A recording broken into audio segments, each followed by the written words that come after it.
বানাইতেন তাদের একটা হচ্ছে সেটা, আর একটা হচ্ছে মানুষের উপর জুলুম করতে বেশি। এখনো মানুষের উপর মানুষ জুলুম করে দেয় এমন মানুষ আছে না? কথা দিয়ে জুলুম করে, কাজ দিয়ে জুলুম করে, কাজ করার টাকা না দিয়ে জুলুম করে, তারপরে বিভিন্ন খাতে যত রকম জুলুম করা যায় ওই সমস্ত জুলুম যারা করে তারা হচ্ছে আদ জাতির উত্তরসূরি হিসেবে তাদের সাথে জাহান্নামে যাবে। এই আদ জাতির হুদ আলাইহিস সালাম জমিনের মধ্যে যখন আসলেন, হুদ আলাইহিস সালাম তাদেরকে দাওয়াত দিচ্ছেন। এটা হচ্ছে মাঝখানে অনেকদিন গ্যাপ যায়, একজন নবী আসার পরে মাঝখানে অনেকদিন গ্যাপ যায়। তারা শিল্প সাহিত্য এগুলোর মধ্যে খুব বেশি বিচক্ষণ ছিল। হুদ আলাইহিস সালাম যখন তাদেরকে দাওয়াত দিলেন, তারা এই দাওয়াতের মধ্যে অহংকার করলো, আমরা নিজেরাই অনেক উঁচু জায়গার মধ্যে বসবাস করি, সাহিত্য শিল্প এবং উঁচু উঁচু জায়গার মধ্যে বসবাস করি, তোমার আল্লাহ আমাদেরকে কি করবে? আমরা সমস্ত ক্ষমতার মালিক, আমরা সমস্ত ক্ষমতার মালিক হচ্ছে আমরা, যা চাই তা পারি। তুমি একটা গরিব মানুষ মিয়া, তোমারও নবী বানিয়ে পাঠিয়েছে আমাকে দাওয়াত দেওয়ার জন্য, এখনো বলে মিয়া হুজুরগুলা তো গরিবের ছেলে, এগুলা কথা শুনে লাভ কি? এই জন্য আমরাও বলি গরিবের ছেলেদেরকে মাদ্রাসা না পড়াই, কোটিপতির ছেলেকে মাদ্রাসায় পড়াইলে ভালো। সেটা যে কথা বলবে মসজিদের টাকার বেতনের জন্য তাদের মহতাজ হতে হবে না। বেতন কখন দিবেন, কার পকেটের দিকে থাকিয়ে থাকবে এটা চিন্তা করতে হবে না। যখন ধনিক ছেলে যখন পড়ালেখা করবে, আমাদের কাশিম সদস্যের ছেলে যদি বান্ধবী কাশিম সদস্যের ছেলে যদি বা আরবি পড়ালেখা করে মসজিদে কথা বলার সময় তার কোনো দ্বিধা বোধ চিন্তা চেতনা কিছু থাকবে না। কেননা তার মানুষের পকেটের দিকে তাকাইতে হয় না। কে আমাকে একটা চা খাওয়ায়, কে আমাকে একবেলা নাস্তা খাওয়াবে, কে আমাকে 100 টাকা গিফট হাদিয়া দিবে, এই চিন্তা আপনার করতে হবে না। তার বাবা থেকে টাকা আছে। তো সমস্ত মানুষেরা চিন্তা করতো নবী বানাচ্ছে আল্লাহ, গরিব মানুষকে কেন নবী বানাচ্ছে? নবীরা চেয়েছিলেন যদি কোনো ধনী নবী হয়, কেন হয় নাই?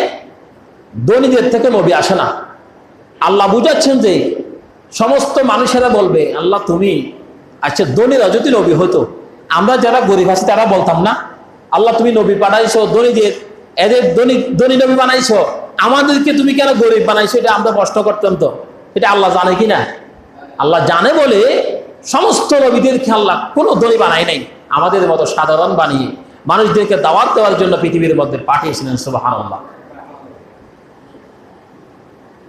কুরআনুল কারীমে 41 নম্বর সূরা সূরা সাজদা 15 নম্বর আয়াতের মধ্যে আল্লাহ সুবহানাহু ওয়া তাআলা বললেন ফাআম্মা আদুন ফাস্তাকবারু ফিল আরদি বিগাইরিল হক ওয়া ক্বালু মান আশাদ্দু মিন্না কুওয়া।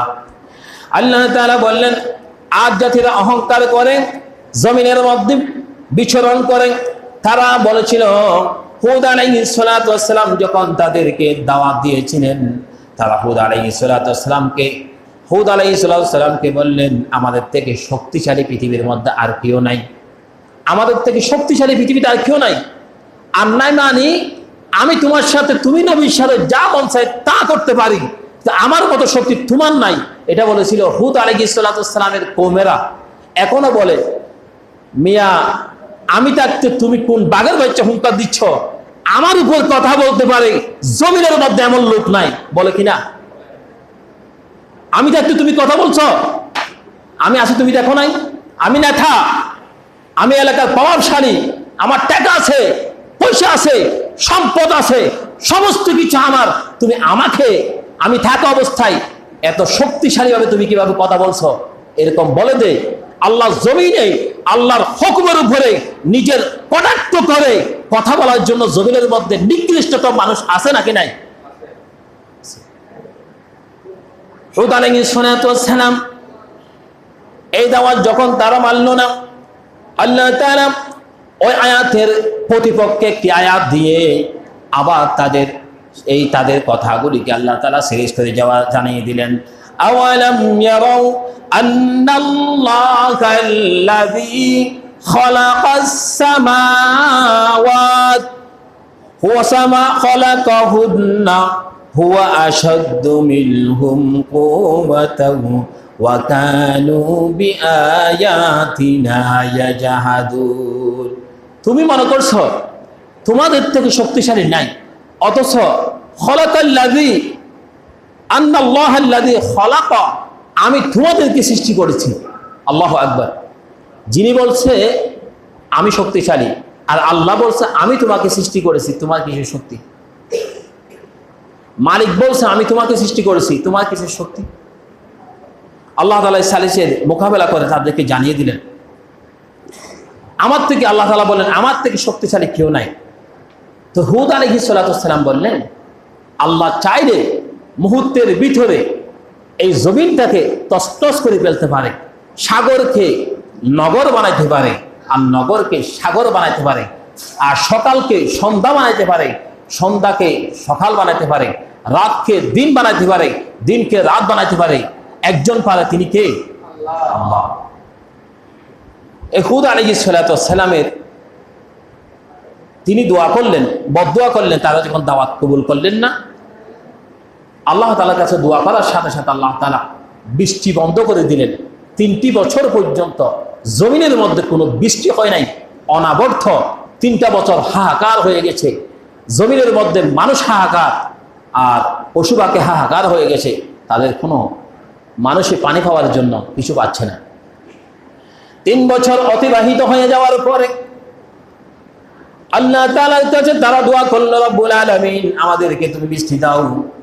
এভাবে করে করে দোয়া করার পরে 3 বছর পরে তাদের জন্য দেখা গেল একটা মেঘের কালো মেঘ, একটা কালো মেঘ দেখার পরে তারা আশা করল, আল্লাহ তাআলার কাছে দোয়া করলাম, মনে হয় কবুল হয়েছে। কিছুক্ষণ পরে দেখা গেল ওই কালো টুকরা থেকে একটানা বৃষ্টি আসলো। ওই বৃষ্টিটা গজবের বৃষ্টি, আযাবের বৃষ্টি। ওই বৃষ্টি দিয়ে আল্লাহ তাআলা এই বৃষ্টিটা দিলেন 7 রাত 8 দিন, সাথে টানা বৃষ্টি হলো, সাথে ভূমিকম্প হলো। জমিনের গজবের বৃষ্টি, অতিবৃষ্টি, অনাবৃষ্টি, 2টা বৃষ্টি মানুষের জন্য ক্ষতিকর। আল্লাহ তাআলা এমন বৃষ্টি দিলেন, তাদের সমস্ত টাওয়ারগুলিকে, যত উঁচু উঁচু টাওয়ার বানিয়েছিলেন, সমস্ত টাওয়ারগুলিকে আল্লাহ পাক মাটির সাথে ভূমিকম্প দিয়ে তছনছ করে দিলেন। আল্লাহু আকবার। তারা বলেছিল আমরা টাওয়ার বানাচ্ছি, টাওয়ার উঠে যাব, আর আল্লাহ ভূমিকম্প দিয়ে, পানি দিয়ে টাওয়ারগুলিকে আগে নরম করে ফেলেছেন। জমিনকে বলছে, জমিন টাওয়ারকে ছেড়ে দাও।